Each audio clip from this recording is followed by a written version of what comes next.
BJP ఆఫీసులో జహీరాబాద్ లోక్సభ నియోజకవర్గ కార్యకర్తలు ఆందోళనకు దిగారు. బీబీ పాటిల్ కు టికెట్ ఇవ్వొద్దంటూ నిరసనకు దిగారు.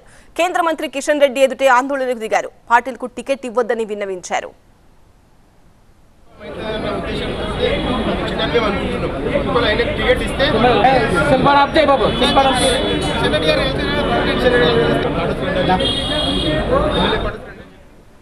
పదేళ్లలో పాటిల్ నియోజకవర్గాన్ని ఏ విధంగా అభివృద్ధి చేయలేదని, అలాంటి నేత మాకొద్దు అంటూ ప్లకార్డులు ప్రదర్శించారు.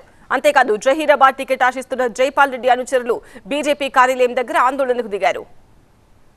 ఎట్లా టికెట్ ఇస్తారు ఆయనకు, ఎట్లా గెలుస్తాడు ఆయన? 10 ఏళ్ల నుంచి ఏం చేస్తున్నాడు? వర్క్ ఏం చేసిండు? అసలు ఆయన వర్కులు చేసినే చూపియండి.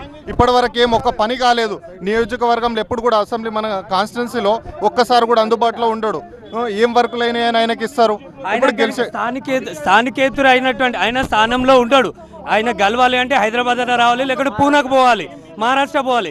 ఆయనకు లాంగ్వేజ్ రాదు. సంతానలేమి సమస్యతో బాధపడుతున్నారా? చింతించకండి. సుమారు 90,000 జంటలకు ఆనందం నింపింది ఓఎస్ఎస్ ఫర్టిలిటీ. ఈ రోజే 7825893600 కి కాల్ చేయండి. సంతానోత్పత్తి చికిత్సపై భారీ డిస్కౌంట్లు పొందండి. గుడ్ న్యూస్ చెప్పండి.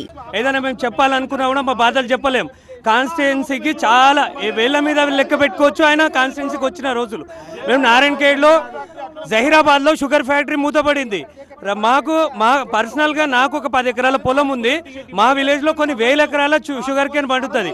ఆ విషయం మీద మాట్లాడడానికి ఎంపీ అయి ఉండి పార్లమెంట్లో గలం విప్పలేదు ఆయన.